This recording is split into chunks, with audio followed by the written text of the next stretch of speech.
Yang pertama, dan ini yang paling dikenal orang, neraka jahanam atau naru jahanam. Siapa yang dijelaskan Allah akan menjadi penghuni neraka jahanam ini? Pertama dalam surah Al-Ankabut ayat 68. Wa man azlamu mimman iftara 'ala Allahi kadziban aw kadzdzaba bil haqqi lamma ja'ahu alaysa fi jahannam maswal lil kafirin. Adapun orang-orang yang zalim kepada Allah, mendustakan ayat-ayat Allah dan mendustakan kebenaran setelah datang kebenaran itu, bukankah neraka jahanam merupakan tempat kembali bagi orang-orang kafir? Jadi dalam Al-Ankabut ayat 68 ini dijelaskan, penduduk neraka jahanam itu pertama adalah orang-orang kafir. Siapa orang kafir?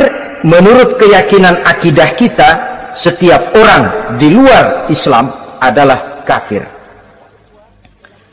Kemudian yang kedua, dalam surah Al-Hijr ayat 42 dan 43, penduduk neraka jahanam itu, inna ibadi laisa laka alaihim sultanun illa man ittaba'aka minal ghawin wa inna jahannama la maw'iduhum ajma'in.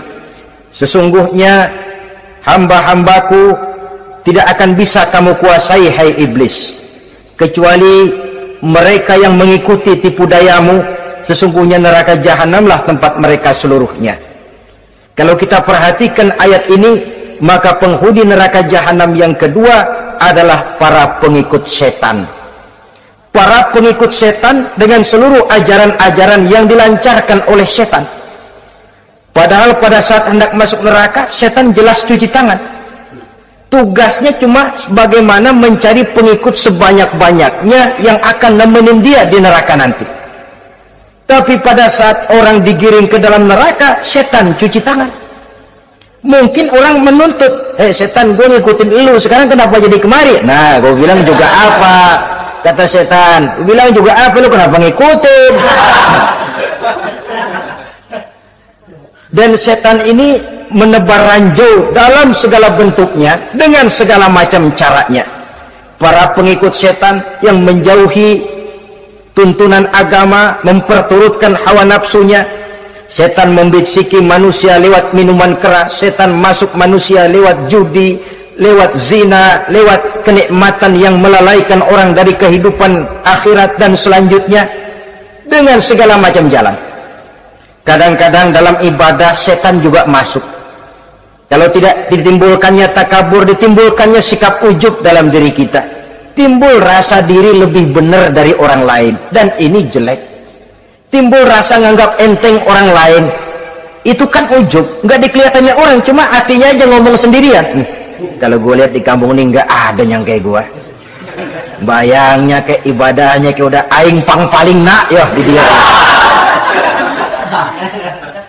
Itu juga bisikan iblis. Dan dia tidak segan-segan mengaku jadi Tuhan, iblis itu. Dan ini diceritakan dalam kehidupan Sayyidus Syekh Abdul Qadir Jailani. Ketika beliau sedang ibadah di mihrab dalam masjid, datang seberkas sinar. Sinar itu ngomong, ya Abdul Qadir ana rabbuk. Hai Abdul Qadir, aku Tuhanmu, kata cahaya tadi.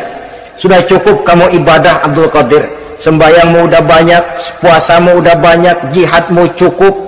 Maka mulai sekarang berhenti dah ibadah. Aku bolehkan kepada kamu segala yang dilarang. Cuma yang didatangi Syekh Abdul Qadir. Sehingga mendengar cahaya tadi ngomong begitu, beliau ambil kasut sendal, disambitnya cahaya tadi, idhab ya la'in. Pergi, laknat, terkutuk, iblis kamu. Masa saya disuruh berhenti sembahyang karena hati saya sudah baik? Kalau hati sudah baik lalu boleh berhenti sembahyang, mestinya yang paling dulu berhenti sembahyang Nabi Muhammad, sebab beliau orangnya paling baik. Tapi Nabi hatinya baik, sholat jalan terus, hukum halal haram berlaku. Ini kadang-kadang orang sekarang baru ibadah dikit banget merasa dapat bisikan, katanya wangsit. Ya berhenti sembahyang pada pulau, ndak pada podek sembahyang. Bikin ajaran yang aneh-aneh. Nah kalau satu orang boleh dapat wangsit, saya juga boleh dong ngomong dapat wangsit. Saya juga boleh dong mendirikan aliran kepercayaan. Saya ngilang dulu dari kampung saya kira-kira 3 tahun. Saya nyepi di kaki Gunung Salak, pulang piara jenggot, pakai belangkon. Di depan nama saya pakai embel-embel mbah. Saya ngaku dapat wangsit di Gunung Ano, mewahyukan kepada saya ano. Saya cari murid yang fanatik. Saudara-saudara kaum muslimin rahimakumullah, setan membisiki manusia hatta kita sedang ibadah sekalipun dibisikinya. Caranya, mula-mula dia bisikin, lu sembahyang buru-buru dah. Buru-buru udah. Akhirnya apa? Rukuk kita nggak sempurna, sujud kita nggak lengkap, tumakninah kita kurang, bacaan kita tajwidnya nggak kena. Kalau itu bisa kita atasin, kita sembahyang sebagaimana yang seharusnya, dia bisiki lewat jalan lain lagi. Surahnya yang pendek-pendek aja dah. Atau habis sembahyang udah sigrah, udah jangan pakai wirid, jangan pakai zikir. Dengan segala macam jalan. Dibisikinya was-was ke dalam diri kita. Sehingga ada satu riwayat walaupun dhaif tapi ini baik untuk dijadikan pelajaran. Konon iblis itu kalau subuh keliling dia. Bawa kulit kambing, jarum sama tepung. Ditanya orang, iblis ini buat apa? Oh, kulit kambing. Gunanya tahu nggak? Kalau begitu subuh, sudah muazin bilang as-salatu khairum minan naum. Salat lebih baik daripada tidur. Maka ini kulit kambing mulai aku hamparkan buat hamba-hamba Muhammad. Jadi begitu dengar azan, cuma udah bikin anget udah tidur. Kenapa? Kulit kambing belis masuk. Saudara-saudara, lalu kata orang tadi lagi, lah kalau tepung buat apa itu? Oh, tepung. Itu kalau umat Muhammad mau baca Quran, baca kitab, mutola'ah, gua aurin tepung matanya. Biar dia sepet. Makanya kalau sudah ngaji, baca Quran, bawaannya udah ngantuk aja ngantuk. Oh begitu, iya. Lah kalau duri paku itu buat apa? Nah ini duri paku. Kalau umat Muhammad mau hadir di majelis taklim, mau pergi ngaji, mau duduk iktikaf di masjid, gua pasangin paku di pantatnya. Jadi kalau sudah duduk di masjid, kelasat, kleset. Hadir di majelis taklim, kelasat, kleset. Bawaannya mau udahan melulu. Itu duri-duri dan paku-paku yang memang ditebarkan oleh iblis. Saudara-saudara kaum muslimin rahimakumullah, jadi para pengikut setan dengan segala macam perangkapnya ini pun, ya perangkap setan itu ya dunia itu ya isinya harta, tahta, wanita. Kan perangkap dunia itu. Harta, tahta, wanita, ini sering bikin orang buta. Perangkap dunia dan merupakan perangkap setan sekaligus. Nah, yang ketiga, penghuni neraka jahanam adalah para pembuat dosa, orang-orang yang durhaka. Dalam Thaha ayat 74 Allah menjelaskan, innahu may ya'ti rabbahu mujriman fa inna lahu jahannam. Sesungguhnya orang-orang yang datang menghadap Allah dengan berlumuran dosa, maka sesungguhnya bagi mereka adalah neraka jahanam. Dan yang keempat, penghuni neraka jahanam orang yang kufur nikmat. Tidak cuma kufur iman, tapi kufur nikmat bisa menyebabkan orang masuk neraka jahanam. Belum pernah merasakan dalam hidupnya bahwa Allah memberikan nikmat kepadanya, bagaimanapun besar karunia dan nikmat itu. Dalam surah Ibrahim ayat 28-29 Allah menjelaskan, alam tara ilal ladzina baddalu ni'matallahi kufran wa ahallu qaumahum darul bawar jahannama yaslaunaha wa bi'sal qarar. Tidaklah engkau perhatikan, tidaklah kau lihat orang-orang yang mengganti, menukar nikmat Tuhannya dengan kekufuran. Diberikan nikmat berupa Islam, digantinya dengan kekufuran. Dia tidak tahan kesengsaraan dunia lalu memilih kesengsaraan akhirat. Padahal kesengsaraan akhirat lebih abadi dari kesengsaraan dunia. Ada orang yang gak tahan miskin dunia, lalu menjatuhkan pilihan lebih memilih miskin akhirat. Ya Allah, keliru besar. Karena gak tahan hidup miskin di dunia, ada yang nawarin ngasih supermi 3 bungkus, iman telap. Ada yang ngasih beras, pindah agama. Ada yang bawain pakaian bekas, tukar akidah, pindah iman. Innalillah. Ditukar kemiskinan dunia dengan kemiskinan akhirat. Padahal kemiskinan dunia berapa tahun? Setahun umur manusia. Sepanjang-panjang umur orang sekarang kan, 100 tahun udah jarang umur orang sekarang. 70 aja udah cakep tuh. Sebenarnya kalau 70 tuh ada jatah lebih tuh, 7 tahun. Toh kalau ikut Nabi 63 tahun kan, Nabi wafat. Kalau kita sudah umur 70 tuh ada jatah ekstra 7 tahun. Oh ya, dimanfaatkan baik-baik mestinya. Taruhlah kemiskinan dunia, bagaimanapun melaratnya dunia, bagaimanapun sengsaranya dunia, cuma sebatas umur kita. Tapi kalau nikmat Islam ini harus kita tukar dengan yang lain. Badalu nikmatallahi kufran, menukar, mengganti nikmat yang diberikan Allah dengan kekufuran. Artinya kita menukar kemiskinan sementara dan kita memilih kesengsaraan dan kemiskinan abadi. Di akhirat kita miskin, di neraka kita miskin, miskin abadi. Di neraka kita sengsara, sengsara abadi. Saudara-saudara kaum muslimin rahimakumullah, itu neraka jahanam. Yang kedua dinamakan neraka jahim. Siapa mereka ini para penghuninya? Siapa mereka ini para penghuninya? Pertama dalam surah At-Takasur, yaitu orang-orang yang bermegah-megah dengan dunia, menumpuk-numpuk harta, lalu lupa dengan kesibukan harta itu, lupa kepada kehidupan yang akhirat nanti. Alhaakumut takasur hatta zurtumul maqabir kalla sawfa ta'lamun thumma kalla sawfa ta'lamun kalla law ta'lamuna ilmal yaqin la tarawunnal jahim. Kamu telah lalai akibat apa? At-takasur. Ini penyakit pertama yang menyebabkan orang sampai ke neraka jahim.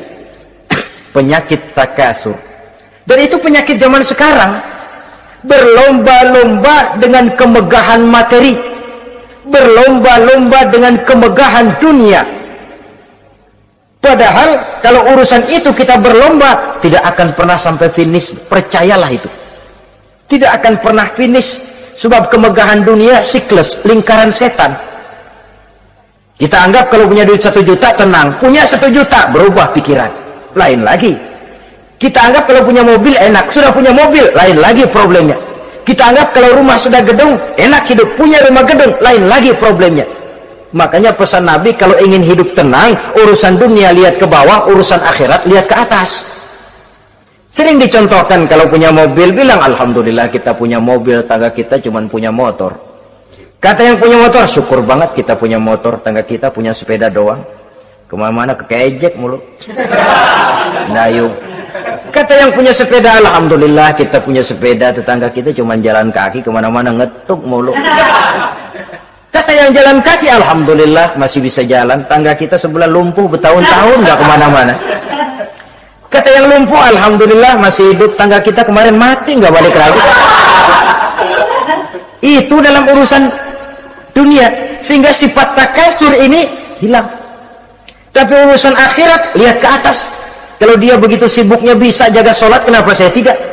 Kalau dia hidupnya sederhana, rajin sedekah, kenapa saya yang lebih kok enggak sanggup? Kalau dia bisa baca Quran, kenapa saya enggak? Lalu timbul gairah ingin mencontoh. Mencontoh orang dalam urusan ibadah, menimbulkan ketenangan jiwa. Dan itu ada garis finishnya. Tapi kalau yang lumpuh lihat yang bisa jalan, lihat yang naik sepeda, yang sepeda naik punya lihat motor, sudah punya motor lihat mobil, lihat pesawat terbang, pesawat lihat kereta api. Kapanlah awak nih mau bersyukur? Yang ada kurang saja, padahal nikmat itu tidak pernah berhenti. Bukan dilarang orang kaya, tetapi perlombaan memperkaya diri itu yang dilarang. Karena kalau sudah perlombaan namanya jor-joran sifatnya. Prinsipnya tujuan menghalalkan cara ini yang dijaga oleh agama. Saudara-saudara, selain penyakit takasur yang menyebabkan orang sampai ke neraka jahim, juga perbuatan durjana.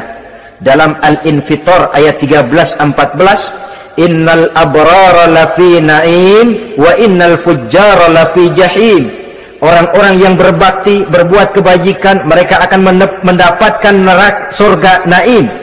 Tetapi orang-orang yang fujar, durjana, kurang ajar, durhaka, lafi jahim, mereka akan mendapatkan neraka jahim. Lalu siapa lagi penghuni jahim itu? Orang-orang yang menentang dan menantang ayat-ayat Allah.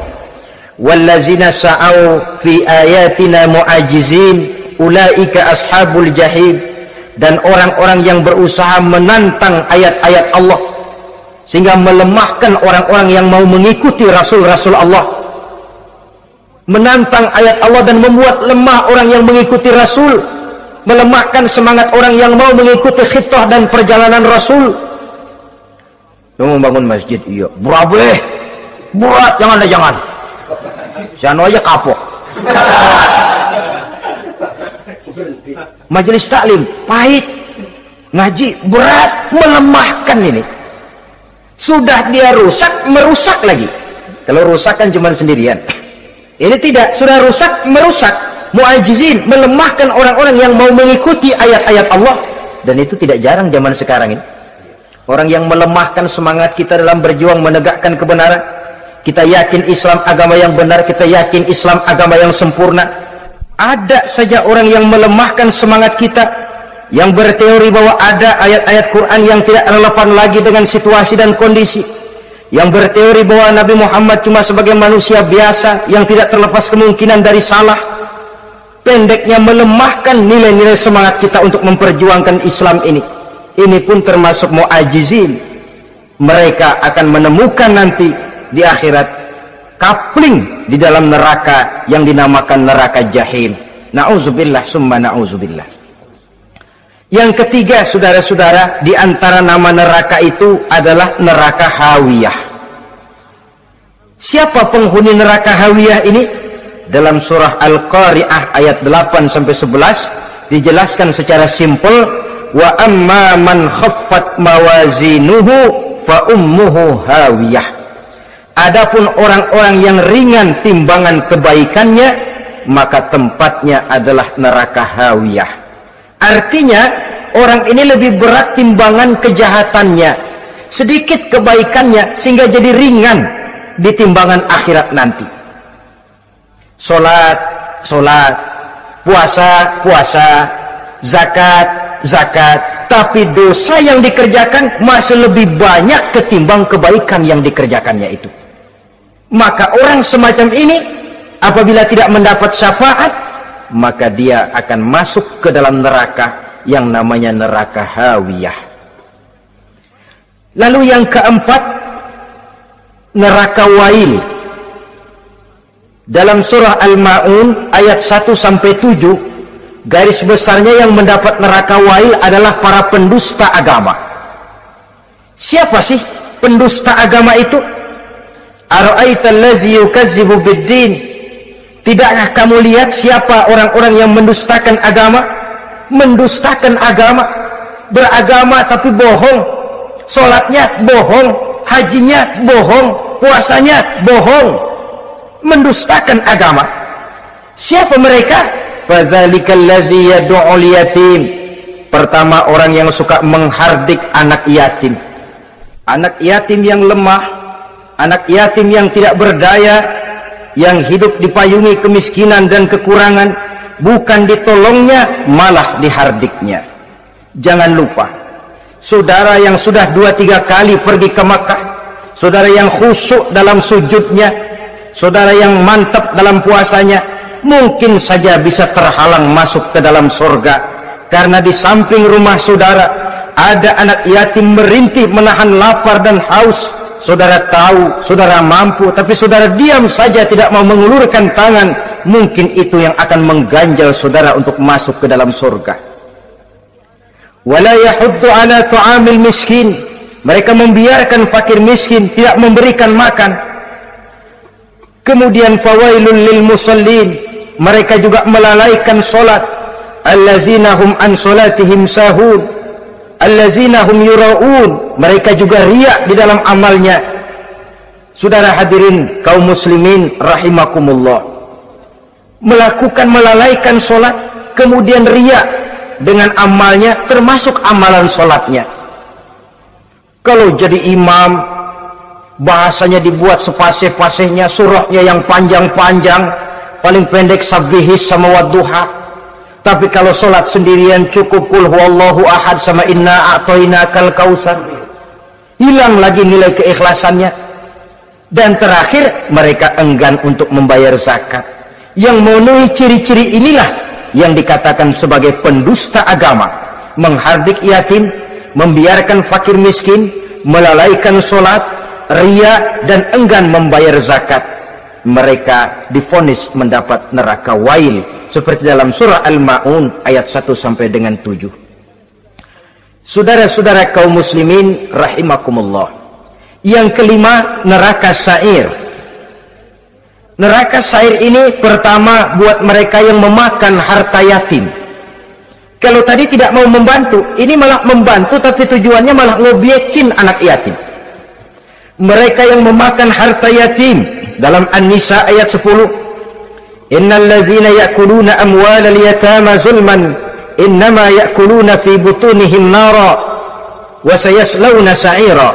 Sesungguhnya orang-orang yang memakan harta anak-anak yatim dengan zalim, mereka sebenarnya telah memakan neraka, memasukkan api neraka ke dalam perutnya. Mereka akan dilontarkan ke neraka sa'ir. Selain itu, orang-orang yang mengingkari apa yang diturunkan oleh Allah Subhanahu wa ta'ala, mengingkari kebenaran Quran, mengingkari Rasul, pendeknya mengingkari Islam, dijelaskan dalam surah Luqman ayat 21.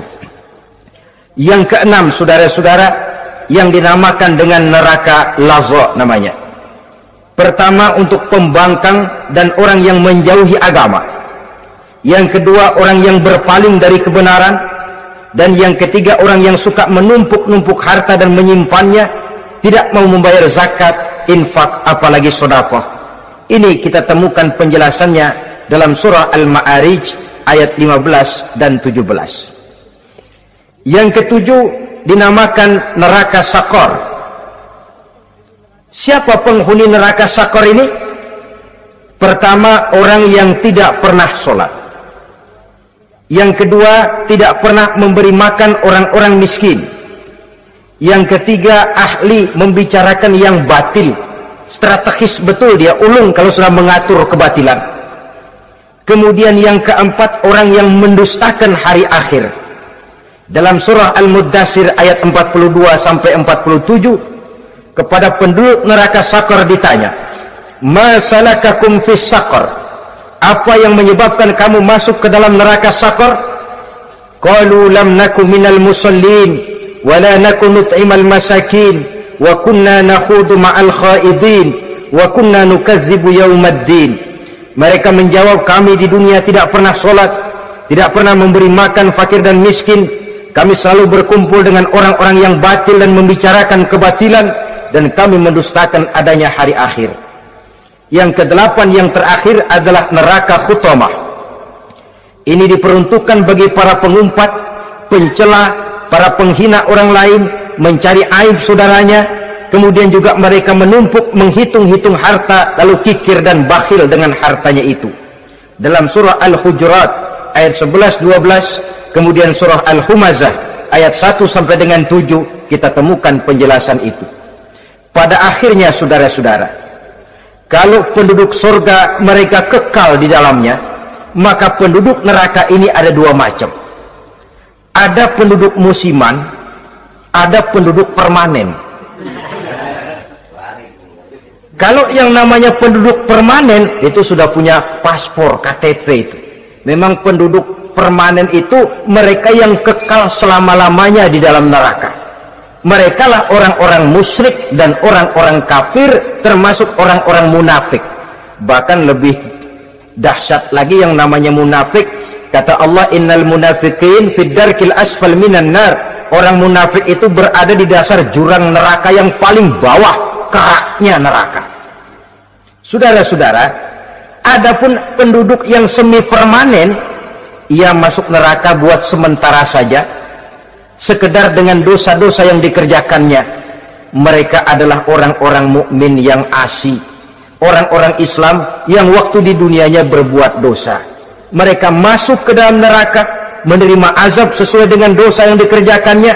Setelah itu mereka akan diangkat dari surga untuk ditempatkan di dalam, mereka akan diangkat dari neraka untuk ditempatkan di dalam surganya Allah Subhanahu wa ta'ala. Seperti banyak dijelaskan dalam hadis-hadis sahih yang diriwayatkan oleh Imam Bukhari dan Muslim. Nah, inilah sekelumit tentang neraka dan calon-calon penghuninya. Mudah-mudahan Allah jauhkan kita Allah jauhkan anak cucu kita. Amin. Allah jauhkan seluruh keluarga kita. Amin. Dari neraka dan dari azab neraka. Amin. Terima kasih dan mohon maaf. Wassalamualaikum warahmatullahi wabarakatuh. Waalaikumsalam warahmatullahi wabarakatuh.